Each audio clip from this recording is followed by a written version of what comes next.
Toi aussi, t'es une quiche à la guitare ou avec ton instrument? Waouh, t'en as de la chance!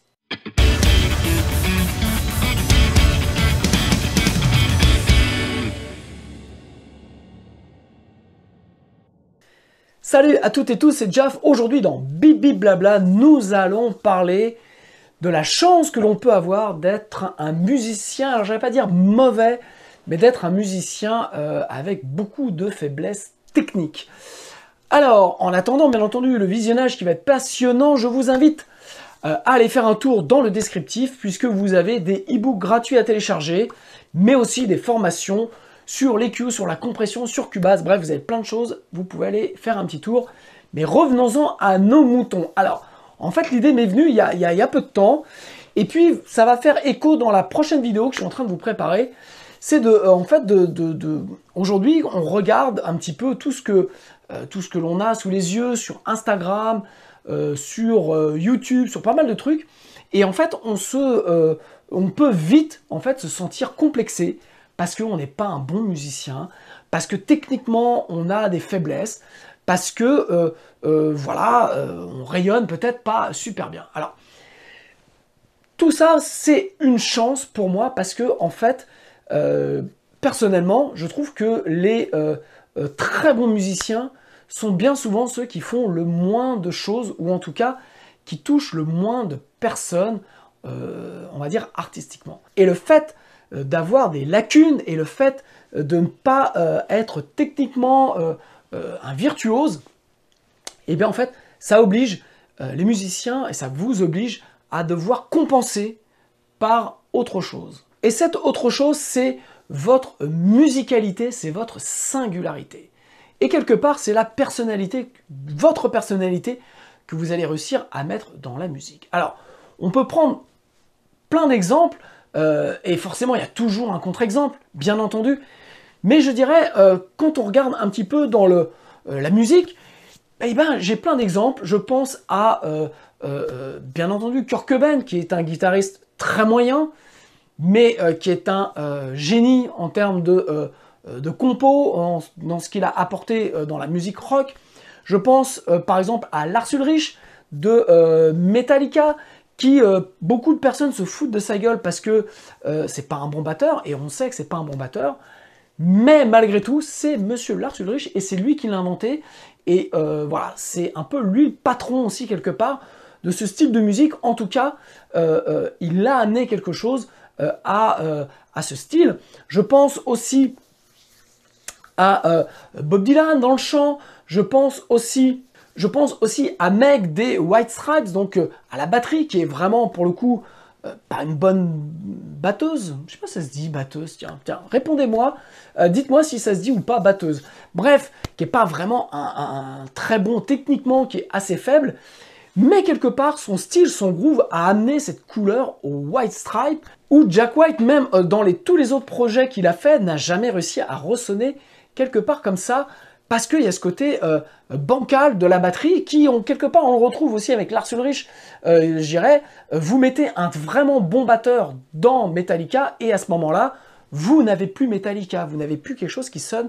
comme Metallica. D'un seul coup, ça me fait penser à David Silveira du groupe Korn. Moi, j'adorais Korn quand il y avait David Silveira dedans, qui était un batteur un peu armoire, qui jouait pas forcément très très bien, mais son groove, mais sa personnalité, mais la manière dont il avait approché son instrument en faisait quelque chose d'unique, et je trouve qu'il a donné vraiment le caractère, la singularité au son de Korn. Et puis voilà, je ne sais pas si je l'ai dit, mais il y a Bob Dylan, voilà, où je dirais, vous faites chanter Bob Dylan, vous feriez chanter Bob Dylan aujourd'hui dans un The Voice, forcément, il ne se passerait même pas, je dirais, la sélection, et pourtant c'est Bob Dylan. Bref, ce que je veux vous dire derrière tout ça, c'est que vous pouvez aujourd'hui, et encore plus aujourd'hui, être à l'ère d'Internet, et donc de voir dans vos fils de Facebook, dans vos fils de Instagram, des gens qui jouent très bien. Mais au final, sincèrement, et moi c'est l'effet que ça me fait quand je vois notamment des guitaristes auxquels je peux être abonné, notamment sur Insta, comme on dit, ces guitaristes-là, je trouve, n'amènent rien. Alors techniquement, ils font des choses que je serais incapable de faire, bien entendu, mais ça va s'arrêter juste là. Et en tout cas, alors moi, ça me parle pas, et en plus, je trouve qu'ils n'amènent rien. Donc, ce que je veux dire,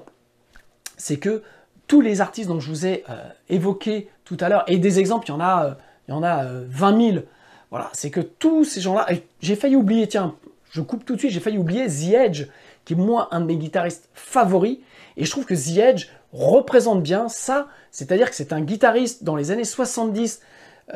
deuxième moitié des années 70, qui est très limité. Je crois que son idole pour lui c'était Johnny Marr, et en fait, n'arrivant pas à rejouer ce que faisait son guitariste préféré, eh bien en fait, il a contourné le problème en réussissant à mettre sa particularité, sa singularité, et quelque part à créer ce style de guitare qui est aujourd'hui inimitable. Donc The Edge pour moi est vraiment l'exemple du guitariste mauvais à la base, le pas bon de la classe, qui a surpassé tout le monde en faisant de sa faiblesse technique son atout, et donc en compensant ce qu'il ne savait pas faire par notamment les delays, par les effets, par son approche du son, par sa musicalité et par, je dirais, les compos qu'il a fait. Donc ça, je trouve que The Edge, voilà, c'est le meilleur exemple qu'on puisse avoir. Et j'avais lu quelque part que les Pink Floyd, en fait,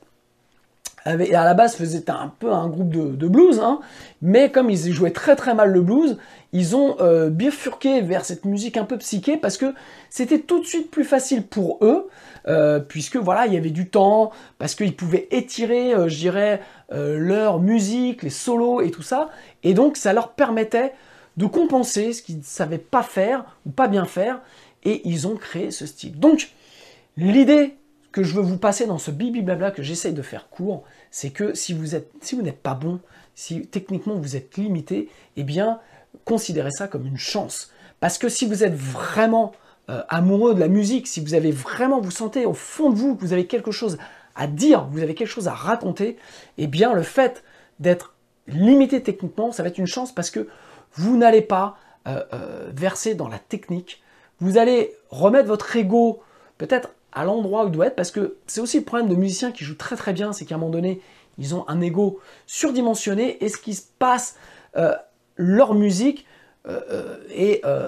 empreint de ça, et je trouve n'amène pas grand chose. Vous voyez, les All-Star Bands qu'on nous vante avec des groupes où il n'y a que des musiciens qui savent super bien jouer, eh bien en fait, je trouve ça super chiant, parce que eh bien, les morceaux sont assez moyens, ok, ça joue, mais au final, il ne se passe pas grand-chose. Donc, vous êtes mauvais, vous êtes un tocard, eh bien, c'est une chance. Profitez de ça et trouvez votre vocabulaire, c'est-à-dire que réadaptez quelque part, oubliez vos points faibles, ne jouez pas sur vos points faibles, et ça, c'est quelque chose que, malheureusement, en France, on a du mal à faire, c'est qu'on nous apprend à l'école constamment, bah, t'es pas bon là-dedans, bah faut que tu bosses. Et c'est aussi un peu la manière dont on enseigne la musique, je trouve, en France, c'est-à-dire qu'on va faire travailler les gens, et on va oublier de leur faire prendre du plaisir. Donc si vous êtes mauvais, si vous avez malgré tout beaucoup de plaisir à jouer de la musique, eh bien faites de la musique, et comme ça, vous allez contourner tous les aspects techniques que vous avez du mal à remplir, pour faire quelque chose qui va vous plaire et pour faire quelque chose qui va exprimer, je dirais, quelque chose pour les autres. Je reprends l'exemple de Kurt Cobain, voilà, il a réussi à toucher le cœur de millions de gens en ne sachant pas très bien jouer de la guitare. Donc, votre faiblesse va être le meilleur moyen de ne pas passer à côté de la valeur essentielle de la musique, qui est de communiquer des émotions, et non pas de faire des gammes ou de faire des plans. Voilà tout simplement ce que je voulais vous dire aujourd'hui dans ce bibi blabla très court, mais ça fait un petit peu de bien. Je vous prépare plein de choses est en cours, et notamment, eh bien, ce bibi blabla là aura une suite semaine prochaine avec quelque chose. Eh bien, on va continuer un petit peu sur le même thème, et puis, eh bien, je pense que je vais prendre 2-3 risques. Voilà, je vous embrasse, je vous souhaite une belle semaine, et puis donc, voilà, plus de complexe, faites de la musique, laissez votre ego de côté, communiquez vos émotions, vous faites de la musique parce que vous avez quelque chose à communiquer, le reste, on s'en fout. Je vous embrasse, ciao.